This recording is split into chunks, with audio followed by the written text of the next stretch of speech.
On a tombé le smoking en sortant de notre première soirée cannoise, une première journée déjà bien achalandée, mais on a tombé le smoking, on est quand même sur un yacht, peinard, au bord de la Croisette, le palais du festival derrière nous, et on va vous parler des premiers films de Cannes.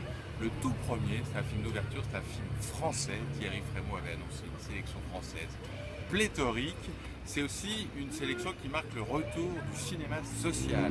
D'abord avec le film d'Emmanuel Berco qui a fait l'ouverture, La Tête Haute, que vous pouvez aller voir dans les salles, avec Catherine Deneuve et Benoît Magimel en première affiche. On parlera aussi la semaine prochaine d'un autre très beau film social qui s'appelle La Loi du marché de Vincent Lindon, qu'on a déjà vu, c'est pour ça qu'on a eu une journée chargée, mais on en parlera que la semaine prochaine.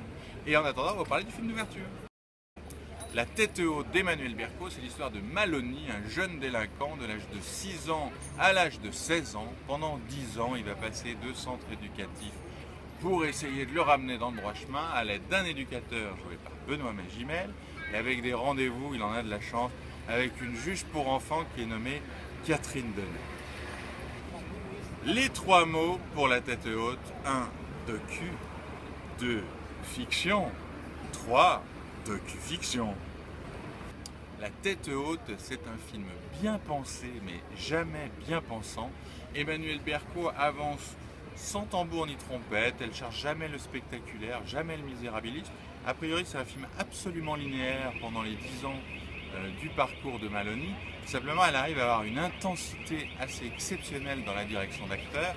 Son modèle, c'est John Cassavetes, et les rôles sont absolument magnifiques. Benoît Magimel, en éducateur qui essaye de transmettre des valeurs positives auxquelles lui-même a du mal à croire parce qu'il a lui-même un passé délinquant. Tout ça donne des scènes émotionnelles assez belles jusqu'à l'évolution de ce personnage qui évidemment tombera amoureux et reconstruira sa responsabilité. Mais, là où le film est intéressant, c'est qu'il n'est pas seulement humaniste et en empathie avec son personnage, il montre aussi d'une part le rôle positif de la prison, mais bien entendu, c'est-à-dire s'il montre le côté centre éducatif, le côté aide sociale, il montre aussi clairement dans une scène à un moment que la sanction est nécessaire, qu'elle peut être utile et même voulue par un délinquant. C'est là qu'on n'est pas bien pensant du tout. D'autre part, c'est un film assez intéressant dans son titre, parce que chaque personnage à son niveau essaie de garder la tête haute, justement. C'est-à-dire que chaque personnage a ses défauts. On n'est pas dans le manichéisme, aussi bien la juge, l'éducateur, que le gamin, évidemment. Ce qui fait qu'on a une complexité humaine qui est vraiment très riche tout au long du film.